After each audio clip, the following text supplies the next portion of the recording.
What's up, everybody? Welcome back. Happy Skews Day to you. It's August 22nd, 2023. I'm Trey. That's Mark. What's up, Mark? Done, Trey. I'm excited about today's show. It's going to be a fun one. We're talking about some real old-fashioned corruption deep in the heart of Texas. We get talking Love it. about it's got everything. You got drunks, you got Uber-related affairs, you got perverts, you got pen stealing, it's got everything. It's very Texas.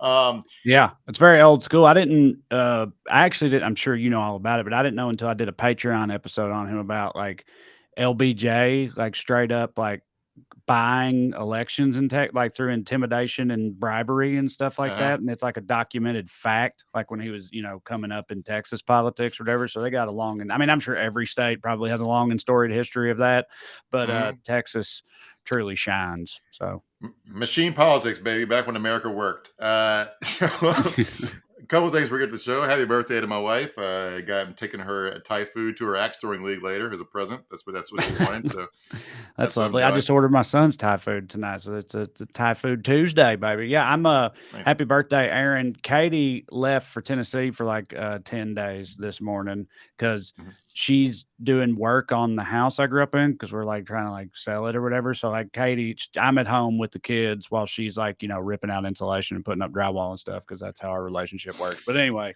so yeah, Yeah. fun times I'm over here. Yeah, I'm on strike slash unemployed. My wife's working, so we're house husbands. I like it. Hmm. So a couple. So Trump's going to turn himself in Thursday. Got $200,000 bond, which is both not enough and like why. But Yeah, right. also late breaking story this evening. The IT guy at Mar-a-Lago, name is Tavares, I think. He apparently flipped or whatever. He That got one guy, that like his like right hand man guy, or the one that the not dude with the pool and all that shit who like went That's down with Walt. him. That's Walt That's Walt. Nauta. No, yeah, Yeah, yeah, yeah. Tavares was the guy Walt Nauta was trying to get to delete the footage unsuccessfully or Okay, whatever. all So right. I guess Trump's super PAC was paying for his lawyer, and the government was like, if you want to keep your testimony the way it is, you can, but we're going to charge you with perjury. And he's like, okay, I'll get my own lawyer. And then immediately retracted all his testimony and changed it. So there you go.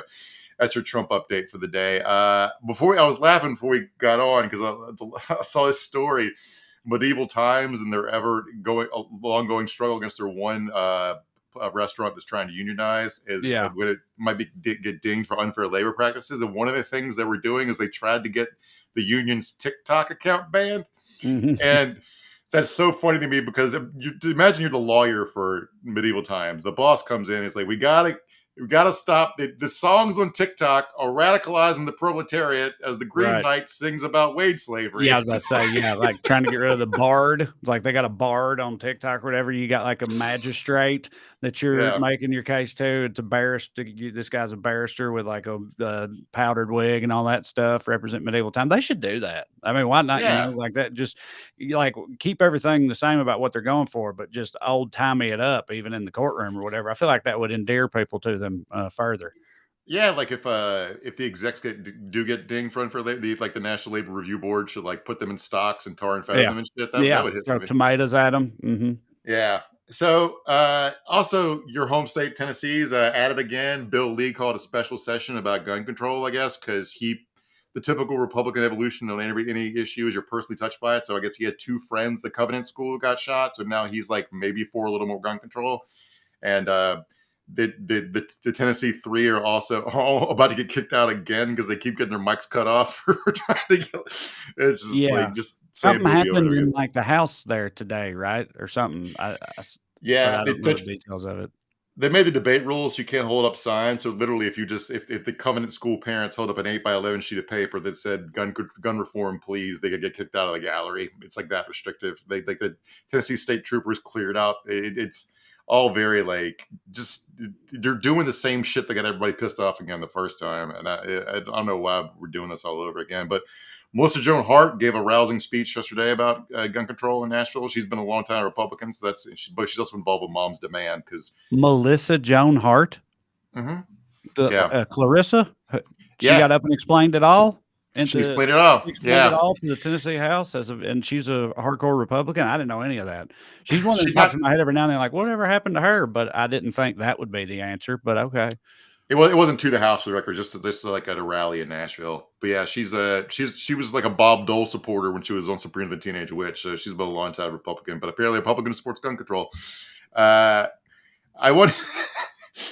So the Marion, talked last week about the Marion County Record, that little newspaper that got shut down by the local sheriff, and we were making fun of the Streisand effect of it all because it was about a story they weren't even going to publish. They got the whole world to know about this business owner's DUI, Mm-hmm. police chief being a sex pervert. Um, so another aspect of this, the judge that signed the warrant, turns out she has her own history of multiple DUIs. The woman named of Judge Laura Villar, who was arrested twice in 2012. The second time she was driving a county-owned vehicle that didn't belong to her. It was apparently another county official. It's when she was a prosecutor, and I guess she was, I don't know, having an affair or whatever. Let me take that back. I don't know that. I know she was driving another public servant's car, drunk. She crashed it into a school football team shed. That's pretty American, very middle American of her. Also, Yeah. she's a prosecutor at the time, but still, Yeah. Now she's a the magistrate judge in my judge. hometown got caught with a bunch of cocaine back in the '90s, and just Mhm. kept on being the judge forever after that. May still be, for all I know. Yeah, I mean, a small-time sheriff or judge is basically a license to do some low-level cocaine trafficking. That's the main reason to do it in most of America. Uh, so, but I can't. These people, like, no one knew they were up to any of this shit, and no one cared. But they had to harass this newspaper. And by the way, the newspaper's back online, and the publisher said fuck it and published a story they didn't think they had the goods on the police chief on. So now, like, that's on the record now. So like, it's. I fuck all these people. I'm glad they're getting embarrassed, if not any sort of accountability. Yeah. So this next story I may want to talk about was sad. Do you want to talk about it or no? I mean, No. it is super sad, but I don't know. I feel like she sort of deserves a shout out's not the right word to Yeah. use in the You know context, but what? you know what I mean. I'm not going to spin it as sad. I'm gonna talk. Let's talk about it as a life well lived. And she this lady did get 66 years. This woman, last name name's Lori Carlton.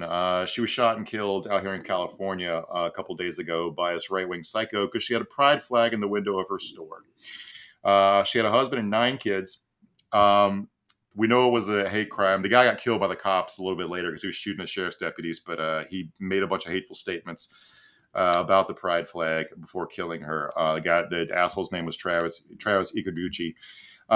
He had a bunch of stuff on his social media about, all gays being groomers and perverts and pedophiles. And so about this lady, she was 66 when at the time of her death. The kind of person she was. There was a blizzard earlier this year, and she opened up her store to anybody who needed stuff and let them have it for free if they needed supplies to those who were stuck in the blizzard. And the kicker to the story that really got me when I was reading it last night. I'll just read this right here. At Miss Carlton's Lake Arrowhead home after the shooting, her family opened a package that had been left at the doorstep. The flag at the store had begun to fade. Ari Carlton said her mother had ordered a new one. Yeah. So people had continuously stolen her pride flag and it got dirt. And she just kept hanging it right the fuck back up. And I think the way I'll put it is no one's going to remember this asshole psycho whose name I'm not going to say anymore. But Lori Carlton will live on fondly remembered with everyone who ever knew her. So yeah. which So person would you rather be? right. It's wild. Like you said, this happened in California. I see pride flags all over California and in businesses and elsewhere all the time, and it's just a wild and Yeah. tragic thing. But it's also, and I know this like goes without saying, and also we've said versions of it repeatedly over the past months or years or whatever. But like this is why it is genuinely so dangerous that this whole narrative they're building about they're all groomers and like wrapping LGBT up in like child molestation and child trafficking and all the QAnon shit and all the shit that they're like getting so into because it like gives these people some kind of justification in their brains for taking extreme measures like this. Do you know what I mean? It's not, it takes it beyond just like, I don't agree with that lifestyle. I think it's a sin or even it grosses me out or whatever. And it takes it into another level of like, these people are evil and must be stopped. And when the people who have that opinion are also like the gun nut lunatic, faction, then this is the kind of shit that ends up happening. Yeah, he only followed like 9 Twitter accounts, and they were all the ones you'd expect. It was like Jordan Peterson and Matt Walsh, and the same people all these psychos follow. And I honestly don't know how these people sleep at night because Yeah, it's like they right. keep calls. Yep, yeah, whatever. They'll probably call him some kind of false flag or something like that, or say Oh, there's got to be more to it, or whatever. They'll spin it some yeah, way if they acknowledge it at all. they already have. They're saying that the public story is fake. That she was actually killed by her brother over some lovers quarrel because they were in some sort of incest relationship or something. It's like they did it. They did it immediately. Immediately. Yeah. Yeah. That is wild. All right. Well, moving on with us as always is producer Matt. This is Weekly Skews. Before we continue with the show, I want to remind you of a few things. Number one, if you want to see me perform live, thanks for everybody that came to Burlington, Vermont last weekend. That was loads of fun. My next shows are actually in Texas, the subject of our show tonight. I'll be in Austin September 15th and 16th. We just added a late show on the 16th. So thank you guys for that. Still tickets available. And then I got a big Ohio run coming up and a lot of other places after that. So come and see me. Go to TreyCrowder.com. Also at Trey Crowder, you can find a link to pre-order the book I wrote with Corey Forrester called Round Here and Over Yonder. It's a humorous travel guide written by two hillbilly dipshits. So we hope you enjoy that. Also, Matt wanted me to remind you guys because I was doing pretty good about it for a while and then I forgot. Another thing said before, if you dig the show and you watch this show, thank you very much. We love you watching. We show clips and stuff like that. But even if you use any kind of podcast app at all, Stitcher, the Apple Podcast app, or anything, if you use any of that for anything else, if you could go on that and just subscribe to the show, it's free. It doesn't cost you anything, but it would help us out in numerous ways. Speaking of helping us out, last thing, if you want to support the show, you can do so by signing up on Patreon. You go to weeklyskews.com/more or just go on Patreon and look me up. Either way works. $5 a month gets you access to full-length bonus episodes. We did a 2-part Q&A recently. We got another one, another episode coming up soon. We cover things we don't get to in the main show, things that come up in between, or just stuff we want to talk about. We have a lot of fun with it. We hope you will consider signing up on Patreon, get some more skews in your life. Now, as for the show tonight, as a reference, we're talking about Texas continuing their ongoing battle with Florida for the craziest, assholiest state. Texas has opened up a new salvo this week, and like Mark said, a lot of lunacy to get into. Hard to believe, but it's true. But before we get to all that, I want to start with the Daily Dumbass. Matt, graphic, please. Tonight's DD, anybody from South Dakota who doesn't realize it's just a short walk down to Mexico. Let's see, Matt's governor, Kristi Noem. And the vast majority of the drugs in the Midwest are coming right through South Dakota on these reservations that I can't do anything about. The people of South Dakota live with being on the front line of this mess every single day because the cartels are set up in South Dakota too. And right, South Dakota, front line of the border crisis. So there's a lot going on here. This is Kristi Noem. She's speaking at it was a live streamed appearance at the border with Greg Abbott, Republican Governor Greg Abbott of Texas, Kim Reynolds of Iowa, Jim Pillen of Nebraska, and Kevin Stitt of Oklahoma. They're there showing support for Abbott's Texas Operation Lone Star, which is like his psychotic border quest to like try to kill as many migrants as possible with razor wire and shit. We're going to talk about that a little bit more later. So there's a really interesting thing with from a Republican pollster yesterday. It was talking about how like border security polls way more importantly with Republicans the further you get from the border, which is very, very weird to me. That is weird. But it's what's like the I get explanation for it's because like the ones that live on the border like actually deal with it. Like instead of just reading about it or hearing the horror stories about it, they're there, so they see real people and stuff like that.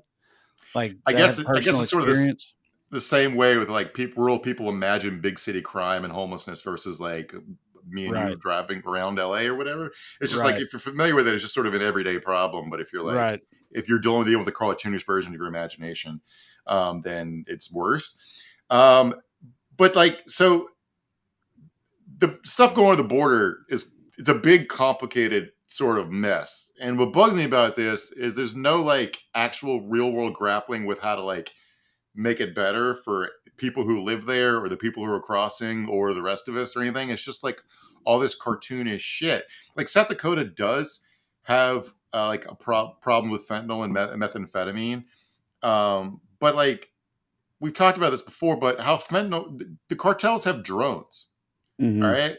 Fentanyl's not coming in the butt crack of like a Salvadoran migrant. That's Right. not how these are. Cartels have billions of dollars. They have better plans than that. It comes across in the wheel wells of 18 wheelers, and they go use boats to go around the border on the West Coast. And it's like, so Right. like, Yeah, stopping all the like families trying to swimming over and stuff like that is a completely separate issue than like right, the drugs that the cartels are transporting across the right, border. And yeah, they got a problem there. South Dakota's a state in the U.S. Like they've all got problems with right. fentanyl and meth and whatnot. Right, but here's the story I found. I was like, I wonder how bad South Dakota's fentanyl problem is. Here's a headline: South Dakota's overdose deaths have the greatest decrease across the U.S. in 2022. So it's actually less of a problem than most places. And getting like, so okay, according to the CDC, overdose deaths in South Dakota, this is overall fentanyl, methamphetamine, the leading two causes, were down 18% from previous years. And the 18%, because not a lot of people live in South Dakota, is 102 deaths to 84. Now, I'm not saying 84 Yeah. people dying isn't a big deal, but it's like No, well, no, around dude. here as to most states. Yeah, South But go ahead, Dakota though, 84. That's like 38% of the people in South Dakota. You know what I mean? right. It's rough there. Yeah, especially Yeah. since Matt left. It might bump it up to 39%. Not Matt probably knows 79 of the 84. yeah, So it also this one county. I only found one county where this guy was talking about it, but like 80% of the drug possession arrests were for methamphetamine, not fentanyl. But they always talk about fentanyl because fentanyl in their heads comes from China via Mexico, right? But methamphetamine is just made by your cousin Gary in his trailers. You can't really rag on migrants for that. So like they just don't talk about the biggest issue. it's weird. I didn't Okay. realize that meth. I didn't realize meth had that kind of staying power. I mean, look, I did, but also I'm just saying. Like, I remember. It's weird. It feels like it's almost sort of backwards, odd for America. I know, but like I can remember when I was in school in rural Tennessee in like the late '90s, early 2000s. The DARE program and stuff, it was mostly all about meth at the time. You know what I mean? It was all meth stuff. Like meth was the big crisis. Meanwhile, opioids is what was actually like ripping our community apart, like actively at that time. But back then it was still doctors prescribing it's not even addictive and all that type of shit. You know what I mean? They're talking about meth. Well, now it's like flip-flopped. It's like everybody's talking about fentanyl, which is a problem, but I mean 80% is meth. Like that just kind of surprised me. I didn't know meth was still all the rage. And you guys are only listening to some classic meth PSAs here. One with a farmer sitting there and it says meth, I'm on it. And then some young kid football team, meth, we're on it. It's like that's that didn't focus group that or nothing. Like how many layers of quality control did that go through where I was just like, yep, I see no issue with this whatsoever. Yeah. I just like I can't like. It's difficult to argue about policy solutions in a country where like half the people are just totally detached from reality. Like Ron DeSantis giving his speech over and over and over again. It's become like a applause line in his stump speech where he says when he's president, he'll have basically people crossing the border summarily executed to stop illegal drugs. Like, oh, a war on drugs. Right. I wish somebody thought to try that. Yeah. And it's like, again, those aren't the people bringing the drugs in. While you're shooting like poor migrants at the border, the cartels will be inventing fucking teleportation technology to take it straight to South Dakota. So I don't like understand, like, it's just like, by the way, nobody I was listening to a podcast who's trying to explain the fentanyl crisis because like no one's really done a good explainer for why they put it in cocaine and shit. I know. Or like why, but like one thing I didn't know was like, fentanyl doesn't really hit for people that do it. It's like a bad substitute for heroin that doesn't feel as good and also doesn't last as long and has a much higher risk of death. So really, if you want to get fentanyl overdoses down, the quickest way to do it would be more heroin. Yeah, right. Yeah, but like worth a shot. No pun intended. But yeah. So no, that's why the whole like it's always been weird to me them putting it in cocaine too. But I guess it's just like I don't know. It adds something to a batch of cocaine, even though that thing could be bad. I mean, I don't get it because it's like I don't know why you'd want to kill, your consumer base immediately anyway. But the short answer is it's cheaper than cocaine, and Also, American cocaine, like this is a long explanation drill down, but like American cocaine is so stepped on that no one really knows what it feels like. So as Right. long as it gets the person high, I guess Right. Like, pharmaceutical grade cocaine, I guess feels like ecstasy, but mhm. Americans think of it as like a super strong cup of coffee, right? Right. But like so it's just if you substitute some of the cocaine into fentanyl, it'll still get the person, probably give them a better high while saving you money. And yeah, you don't want them to die, but also like that's a whole other conversation. Like sometimes having a batch of drugs that kills people is good advertisement for the strength of the drugs they're Right. after. Yeah, because So it's like, it's oh yeah, yeah, that's how you know it's the good shit, which is yeah, wild. But yeah, drugs, man, hell of a thing. yeah. Don't do them. If you do them, get the good shit. Use fentanyl test strips if you're a person Yeah. who likes to use basically any illegal drug right now. But like it's bad for the rest of us when these people get into power because reality, like none of their ideas would confront with reality at all. And that's usually a critique of liberalism. Like there's old expression like a conservative, just a liberal who's been mugged, right? That like your frou ideas about crime bump up against reality in the minute like you see it meet an actual criminal, which is like whatever, fuck that idea. But it's also a problem for them when it comes to campaigning. And this story, like I found really amusing. So one of the problems is like, yes, everyone knows Trump is super unelectable. The problem is GOP primary voters have been propagandized to believe that Joe Biden is senile and dying to the point that they don't think they need to worry about electability concerns. That's just Ron DeSantis is a big problem, is that no one cares that he's the more electable. I don't think he is, but the more electable Donald Trump was his pitch. Right. Because Fox News viewers, all they see is videos of Bill Biden falling off his bike and shit, right? And it's what's weird because it's kind of like that's kind of ironic too in a way because I feel like that was going on in 2016, but with Trump. Do you know what I'm saying? Like everything. Like I mean, I honestly didn't really think Trump would actually win. I was worried about it, but a gun to my head, I didn't think he would. And I think there were a lot of Democrats who were like, "Oh well, I mean, there's no way he's going to win." And then now they've got that going on, but with Biden because they're just so convinced. It's also like how much they hate Joe Biden, and this was the same thing with Barack Obama too. It's been the same way with all of them. It's like, whereas he's like, super moderate, pretty milquetoast bland. He's not like a raging progressive or anything like that. You know what I mean? But like, he's still, the new Antichrist in their eyes, just because he's the Democratic president or whatever. It's just, there's never going to be, I feel like there used to be presidents who, like, whatever party they were from, they could still become popular with everybody, right? Mm-hmm. I don't think that is ever going to happen unless there's some kind of paradigm shift in this country's politics completely. I just don't see that happening anymore. It's just this side versus this side. You're on one or the other, except for the weirdo fence sitters who I will never understand at this point. Right. Yeah, I mean, they were able to turn. Barack was basically like a very sane milquetoast centrist too, but they were able to turn him into the Antichrist because of he's tan.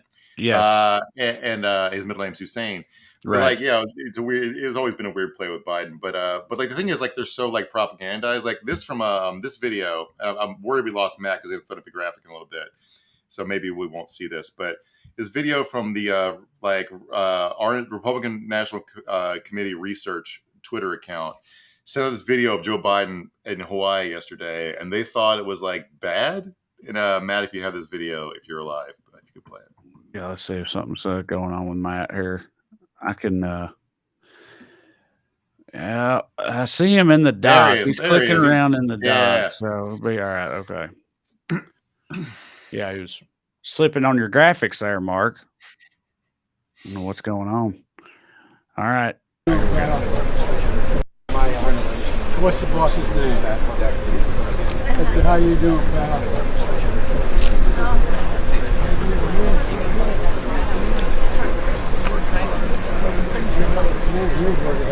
Boots on too.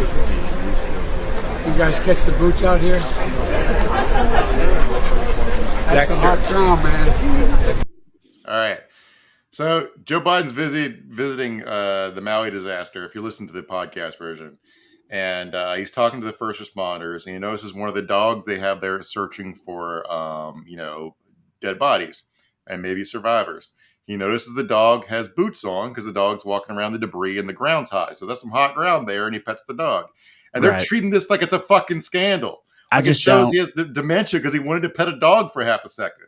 Yeah, I don't get. Yeah, he acknowledged the dog. That's supposed to be like an endearing, humanizing thing for a politician. You know what I mean? It's like, I like dog. Look, he's a person just like us. He likes dogs or whatever. And then the hot ground thing.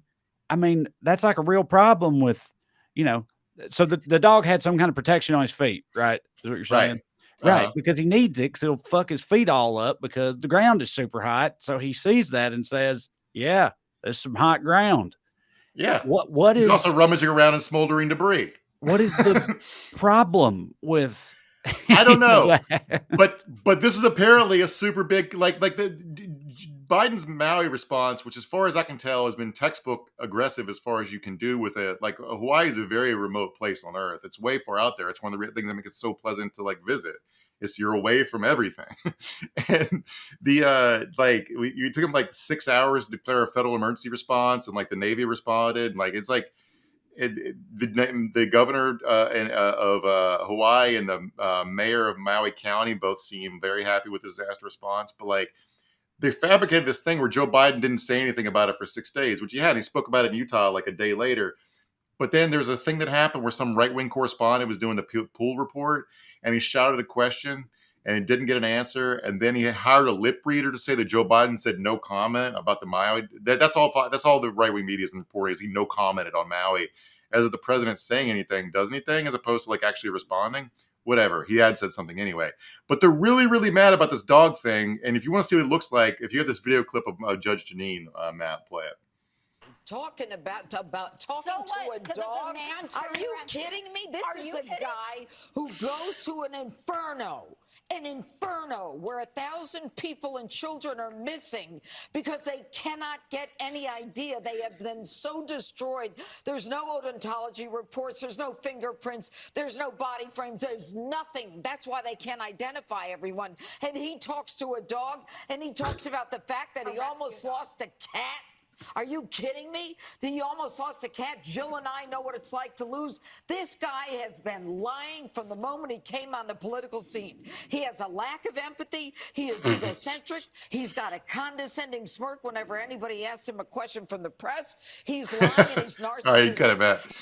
So, look, I have my beefs with Joe Biden, but being narcissistic and inhumane is not like one of the things I would use to describe him. Right. But like it's like the cat story. He talked about how his kitchen caught on fire one time, and him and his wife thought that their cat had burned up, and it made him really sad. And he was just talking about people. They were talking about people losing pets and shit. Like, it wasn't like Biden made himself the center of the story. He was just telling an anecdote from his life, and somehow this is their takeaway from it. It's all very, very fucking stupid. Anyway, I don't even know how do you talk to these people?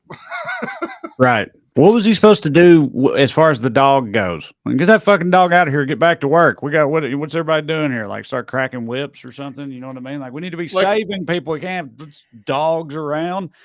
Dogs are all happy with its tongue out. You know, like what's he? Dogs are all good boys. A Right. rescue dog is the best of the best boys. Yeah. I don't know, like, how you're not supposed to pet the dog and say that's a good boy. Plus, right. They demanded the president go there, which is just a photo op. So he talks to disaster workers and pets a dog. That's a photo op. That's what you've been begging for. I don't fucking know. Like, I remember there was another one when he visited Charles in England or whatever. He like stopped to talk to a guard, like one of the microphone hat guards. You know, which I feel like is just like, that's just acknowledging that guy as a human. You know what I mean? How's your day going, buddy? Type of thing. And like, Charles, it looked to me like Charles was like, "Oh, we don't do that here." You know what I mean? Like, don't speak to the help. That's what it looked like to me, because Charles was like gesturing him away from him or whatever. And they made some huge ordeal out of that too. They're like, he has to be led around by the king like a dog because he keeps getting distracted by people to talk to. It's just, like Obama with his tan suit and the mustard, whatever he like, Grey Poupon or something, and that type of shit. He had a salad with arugula. Yeah. They just don't, they don't have much to go with. So, but they gotta froth and rage. So they go with this shit. Dude, I am able to get in a rage every week on this show about real stuff. There's real stuff. I swear to God, there's real Well, yeah, stuff. we're raging at them. They Right. do a lot of rage-inducing shit. Like, they're raging at Joe Biden, and, you know, the things we get pissed off about at Joe Biden about are, like, things that they like about him. Do you know what I'm saying? Right. Or should Like, like about it. Yeah. or should like about it. So, you know, Yeah. it's hard for them. All right, let's talk about Texas. You want to? Yeah. All right. So me and Trey suffered through a simultaneous hurricane and earthquake over the weekend. Mhm. It was a wild times here in California. Hurricane turned out, but neither one turned out to be that bad. Not least the part of the city where I live in. Yeah, I'm sure me it was neither. awful for like the homeless population and people in certain Yeah. neighborhoods. I don't I know. mean, it was if you know wild. what- Some of the pictures and stuff like shocked me because like Mhm. I landed at noon and it was raining and like the hurricane wasn't even here yet and it was already raining pretty good at LAX. And I was like, oh man, this might get ugly.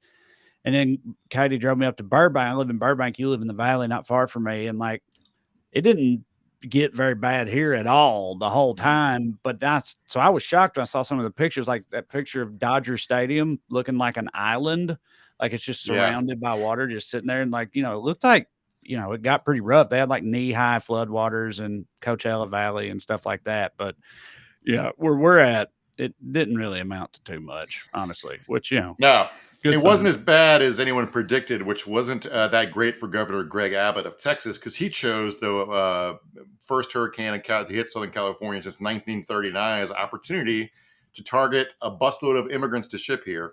Yeah, this asshole fucking put, I think, 40-some migrants on a bus to arrive in the middle of a hurricane. Is the bus driver an immigrant too? Like, do you know what I'm saying? Is the bus driver not like a good Texan? You know what I'm saying? Like he's sending him into the heart of a hurricane, driving a bus. Like, I don't know. It's just wild.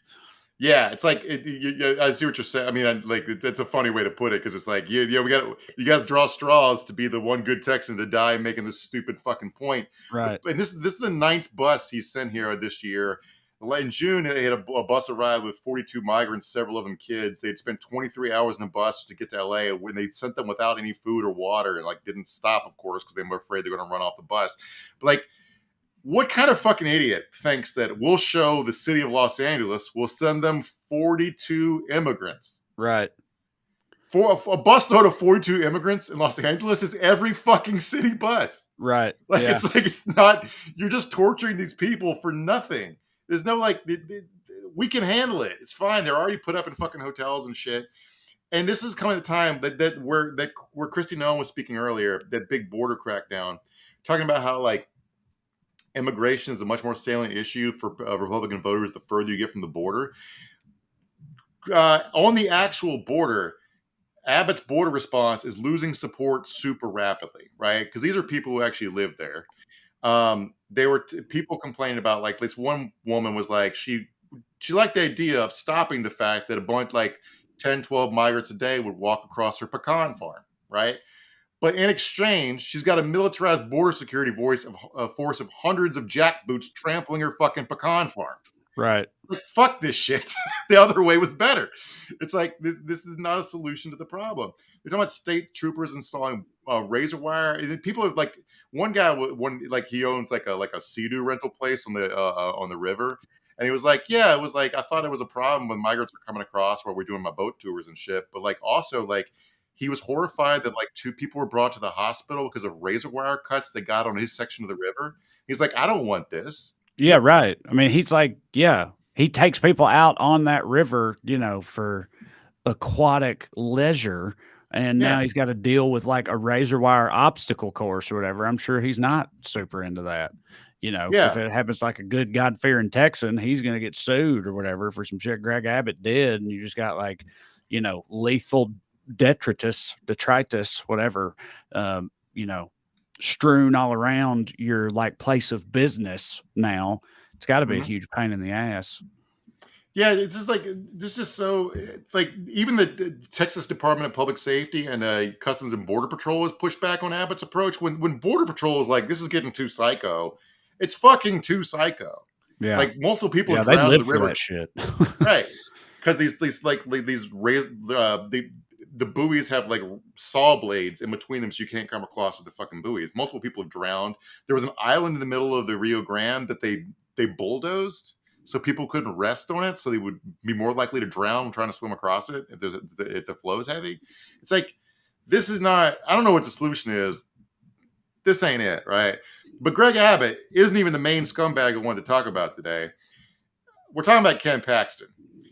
Ken Paxton is the kind of guy. Dan Patrick's another one. He's a lieutenant governor in Texas, where I can't believe they've been around this long because they're such awful criminal shitheads who aren't even good at their job. Here's Ken Paxton on Steve Bannon's show a couple weeks ago, trying to say he stole Texas's electoral college votes for Donald Trump. If you play a little bit of this video, Matt. It's certainly critical to my state, and that's why we fought off these 12 lawsuits. We had them in Houston, we had them in San Antonio, we had them in Austin, we had them in the counties where you'd have the most liberal judges. And it was a concerted effort nationally with lots of money going into it. And just knowing that we had 12 lawsuits that we had to win. And if we had lost one of them, like if we lost Harris County, Trump won by 620,000 votes in Texas. Harris County mail-in ballots that they wanted to send out were 2.5 million. Those were all illegal, and we were able to stop every one. All right, had we not cut it, Matt. Nothing you said there was not a lie. He did not. Harris County did vote a lot by mail. He did not stop a single vote from getting counted in Harris County. But like, yeah, Trump did barely win Texas, which tells you something about the psychotic state of Texas politics that is so utterly dominated by Republicans, where the votes are literally not that far apart. If you're wondering why he's talking like this, why he's trying to sound as Trumpy as possible, it's because he just got impeached and he might be removed from office coming up soon. His trial is going to be on September 5th. They've got a hardcore Republican supermajority, right, in their state house. Like, what did this guy do that they are actually impeaching him or whatever? Because they don't do that usually. Not in Tennessee anyway. Fucking, you can get away with murder if you got, we're going to get to that, Trey. That's what the show's about. All right. But first, I want to tell you, like, the reason he's doing this is because he only has support. He's such a shithead. He only has support from outside the state really anymore. He might be able to get enough votes to save his own ass, but like, it's going to be barely. He's got the support of like Marjorie Taylor Greene and Matt Gaetz and the online psychos, which is why he's trying to be Trumpy as hell. But his first response, like when he knew he was going to be impeached, talk about one of the reasons all these motherfuckers hate him, is he called for the Speaker of the House, who's also a Republican by the name of Dade Phelan, to resign, accusing him of being drunk on the House floor. All right. This was his Hail Mary plea to try to stop his impeachment inquiry from going forward. It did not work. It only made everybody madder at him. And if you want to know if he was drunk, I want to play this video and I'll let you vote for it. This is Dade Phelan. Mr. Ramey sends up an amendment to the amendment. The amendment to the amendment is supplemental the authors the objection to the adoption of the amendment. A record of vote has been requested by Mr. Middleton. The clerk will ring the bell. Show Mr. Hunter voting aye, Mr. Ramey voting aye.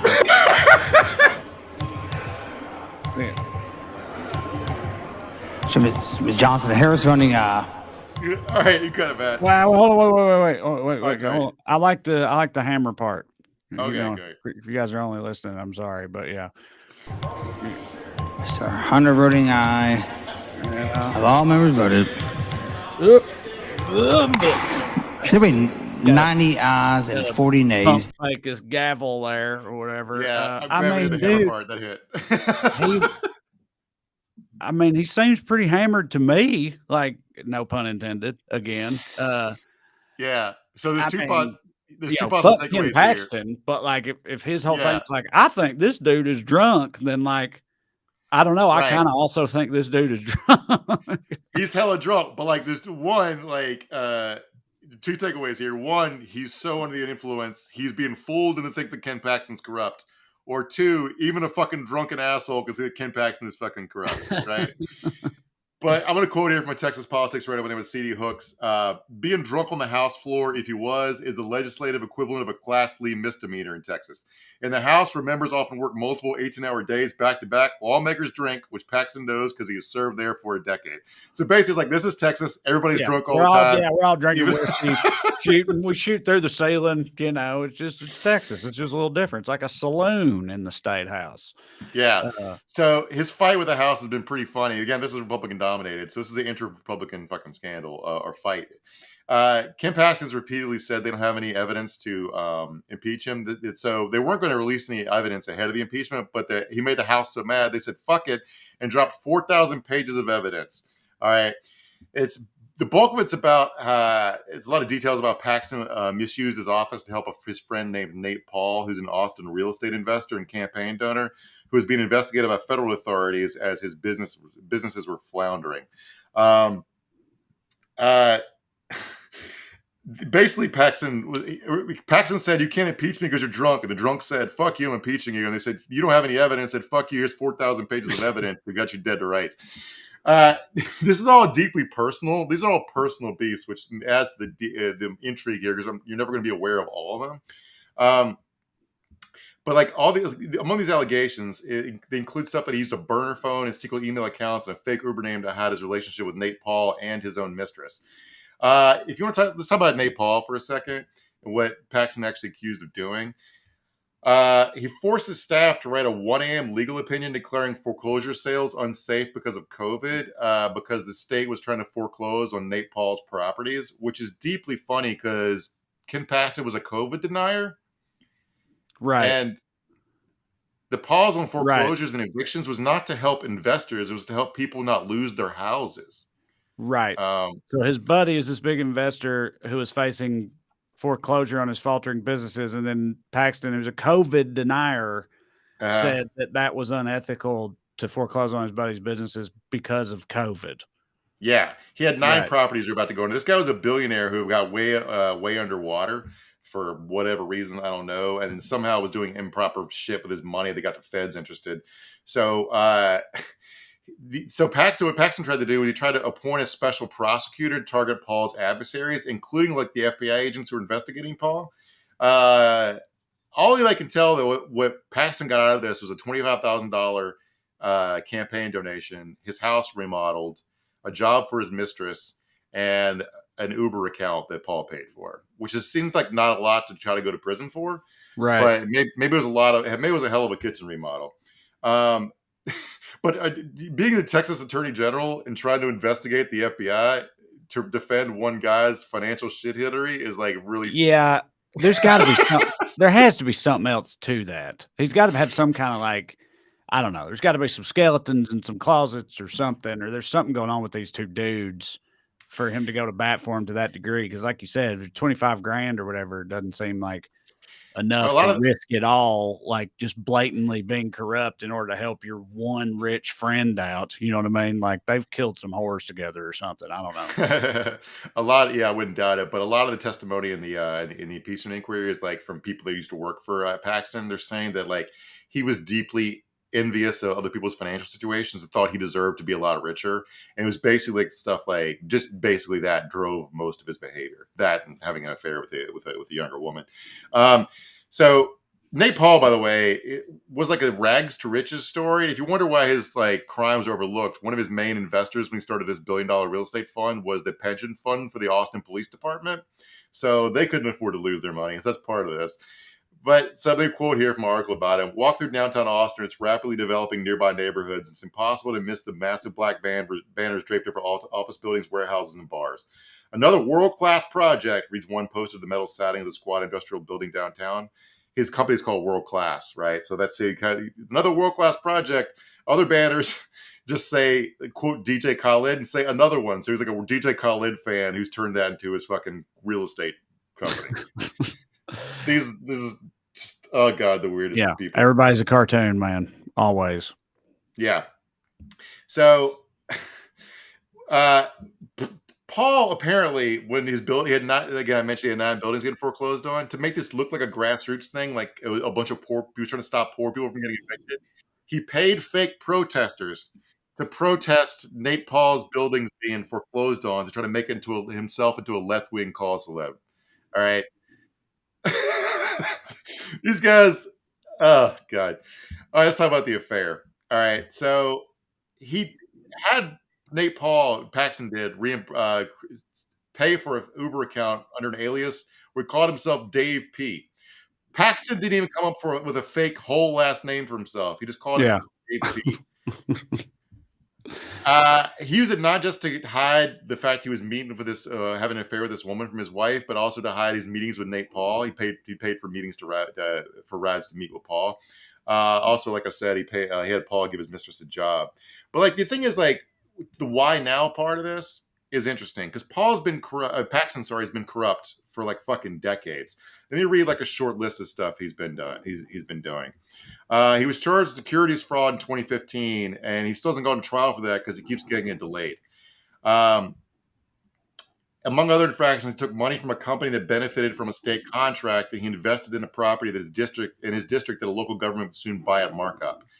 In private life, he was a probate lawyer adjudicating wills in the states, and he stood accused of improperly skimming money off the top from a wealthy deceased client. He famously stole a fellow lawyer's Mont Blanc pen at the Collin County Courthouse and only returned it when he was caught red-handed on security camera footage. He stole another lawyer's fucking pen. Yeah. Until he was caught on camera. Dude, that's like, that might sound like, well, first of all, I don't know shit. I'm a fancy pen dumb, but a Mont Blanc like that, like how much we talk, like what's that worth? It's got to be a pretty sweet pen for it to be worth mentioning. Like, Matt, can you Google it and put it in the chat? Because yeah, I'm interested. Like pens is what we're talking about here. But anyway, it might sound like a relatively smaller thing, but like if anybody that'll do that is like a, duplicitous pathological bag of shit. You know what I'm saying? Right. Like doing it and then like get caught red-handed doing it too. It's like just utterly shameless. It's definitely indicative of something. Yeah. So the Matt says $1,500. $1,500 for a pen. I'll stick with a Bic. Yeah. I like the gel ones. You like the gel ones? Yeah. Those are my the gel ones are nice. Yeah. So the why now part of this, what happened recently was a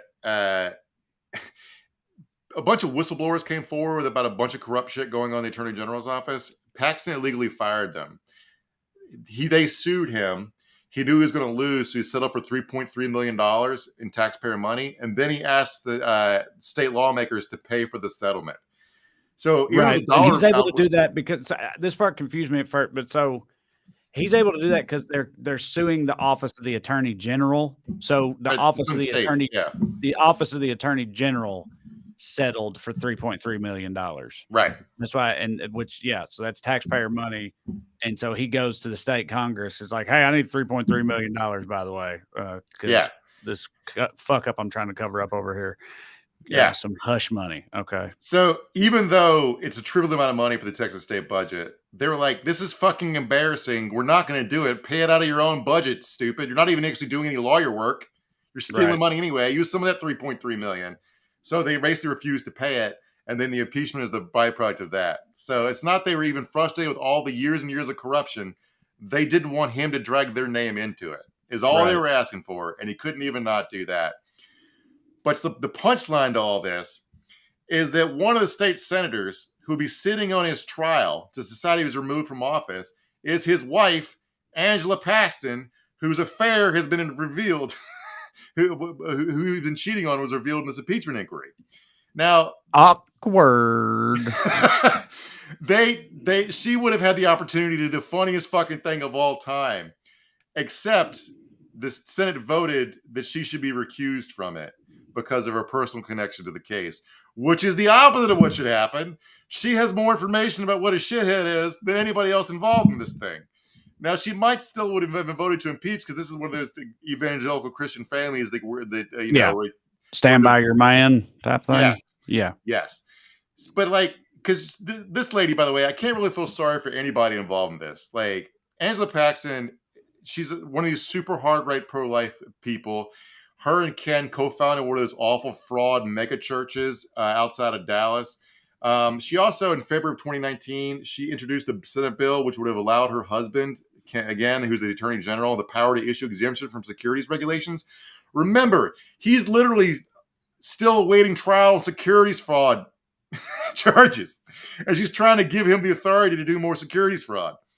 What I'm saying is, like, fuck drunk ass Dade Phelan, fuck Ken Paxton, fuck Greg Abbott, fuck Angela Paxton. I hope they all fucking lose with this, whatever's going on here. And this is only going to get stupider because Brad Parscale, Trump's former campaign manager, one that partnered with the Cambridge Analytica to do all that digital fuckery in 2016, he's running a digital effort to keep Ken Paxton in office by recruiting these psycho right-wing Gen Z TikTok influencers. There's no level of dumb this cannot get to. What is the rationale for? Because you said earlier also that extremely lunatic MAGA contingent like Marjorie Taylor Greene and Gates and them, they're like backing him too, and now this is but I mean, why? Like, why is he worth them going to bat like that against the whole super Republican Texas state legislature? You know what I mean? Like, well, Republicans are objectively pro-corruption in general. Sure. Two, yeah, this guy's got the makings of a real star, I think. Yeah. Ken Paxton is one of those psycho attorney generals who's also suing Biden over everything. So he's like a real MAGA star. He was he tried to overturn the election for Trump. So like they're calling the psychotically right-wing House senators and state reps rhinos. Yeah, right. They're saying that the Democrats seek to control the state house in Texas. I don't know how. Sure. Why they govern the way they do if they would. I'm about to say, what are they doing with that power then? If it's secretly controlled by the Democrats, they're focusing all that on just this one dude instead of doing a bunch of other Democrat shit, instead of all the crazy right-wing shit that Texas stay doing as a state. Yeah, they're just impeaching Ken Paxton to replace him with some other equally right-wing psycho who won't steal pens. That's the limits of what they're going to do. So yeah. Gee-wee. Maybe somebody should mess with Texas. I don't know. But Matt, if you got some questions and or comments for us, put them up there. Tennessee Bear says some Mont Blancs. I like the Mont Blanc. Some Mont Blancs go for up to $16,000. That's one hell of a pen right there. You know. Yeah. What you gonna write with a pen that fancy, Trey? You're not making to-do lists with that, right? That's just for signing like big deals. Signing big deal, exactly. Yeah. John on YouTube says a fancy fountain pen is useless to communicate with the crayon brigade. Yeah, fair enough. Yeah, it's one of them. Yeah, one of them pens that's got the it don't have a ball point at the end. It's got that, like the tip. I don't know what I'm trying to say. Looks like a little arrow. You know what I'm saying? Yeah, I kind of like the ball. I like the old-fashioned ball. I like the other ones like feel scratchy. I like scratchy stuff. Like I can't really eat popsicles because I like the feeling of the wood on my teeth. So like even right with all got our things.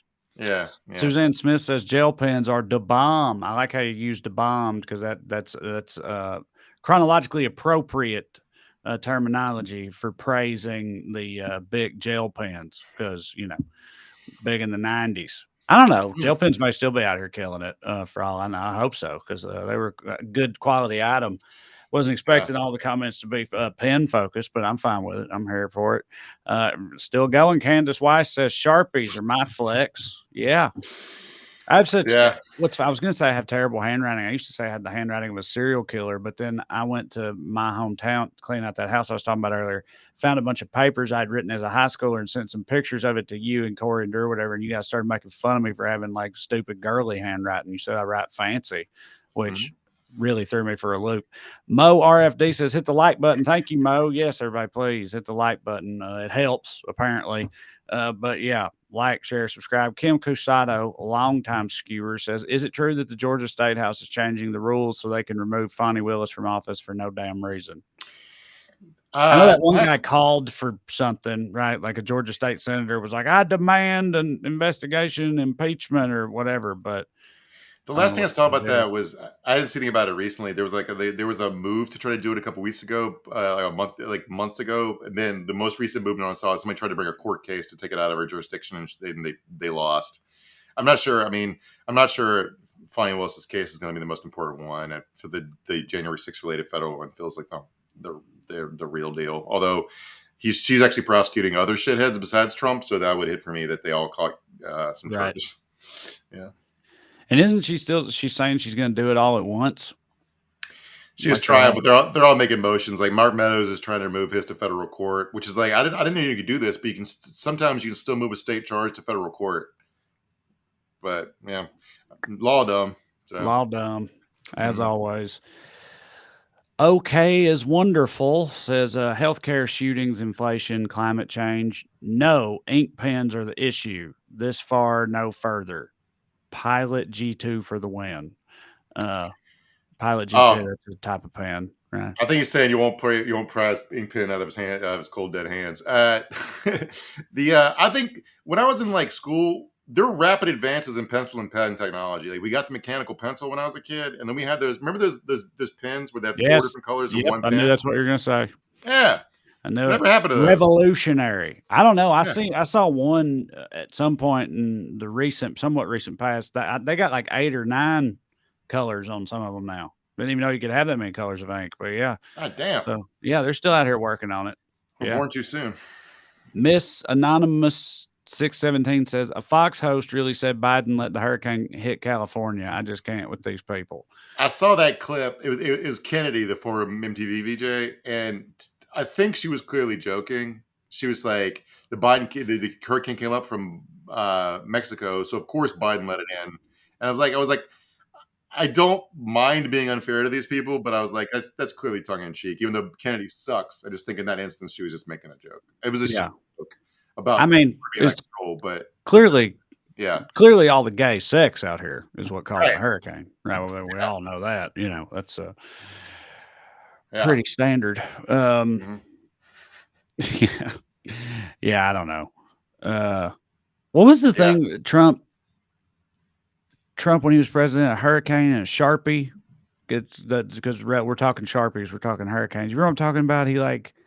There's like a hurricane coming through, and he did something with a Sharpie. It was real dumb. Like, yeah, he moved the course of a hurricane to try to make just by drawing it with a Sharpie. He was like, no, see, it's gonna be fine. It's going. Yeah, he had like the National Weather Service projections, and because he hadn't done any preparedness, he was trying to make it look like it wasn't going to hit mainland Florida. So he just drew an arrow off to the left. Yeah, as you can clearly see here. Matt found an article for us. Georgia enacts law letting panel punish House prosecutors.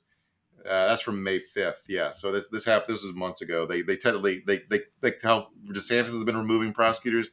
They can do it, I guess, if they have cause. I'm not sure how much cause they need. It's a commission that was empowered to discipline or remove wayward prosecutors, saying it will curb far left prosecutors who are making our communities less safe. The premise for all this stuff in DeSantis, it's like they basically make every Democrat prosecutor out to be a reform prosecutor and say they're the reason crime's going up, even if it's going down. Right. Yeah. Didn't we just talk about that? There was a prosecutor he moved in I think Orange County, Florida, who he's mad at her over she put out a statement about one of the anti-trans bills or something, saying she was against it. So he removed her with the premise being that somebody who was free on bail had shot a cop or something. So yeah. But yeah, it was just no, I think it was a Patreon thing. They were talking about it on Twitter. Like he went on some tirade about, I remember Trump did a Truth Social bitching about Fani Willis, and he blamed her for a quote giant murder wave. Like he said she was responsible for a giant murder wave that had hit Georgia. And then a lot of other people were quoting that and pointing out that actually murders are down from last year or whatever. You know what I mean? And, the shocker, none of that shit was true. But yeah, just a giant murder wave. It's funny to me.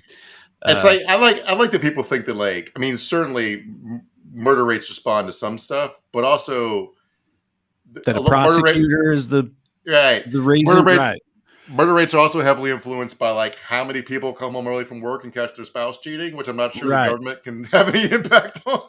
Yeah, when something like that happens, you're not like, oh shit, I better not. Fani Willis is in office now. You know what I mean? Yeah. Like you don't. Right, I agree with you. Grandma M says, did I miss the discussion of the idiots in the Tennessee State Special Legislative Session? We talked about it a little bit at the very top. So yes, you may have if you came in a little bit late. But we only spent 2 minutes on it. Most of us on Melissa Joan Hart. Yeah. Clarissa explaining it all.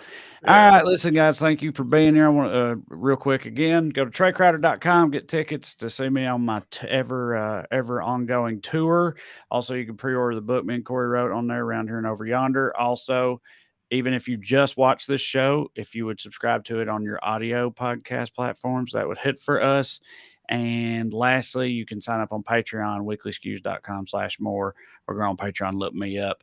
$5 a month, full-length bonus episodes, support the show in the process. Either way, the important thing is you keep coming back every Tuesday, Skews, as it may be, and we will as well. So with that said, we'll see you next week.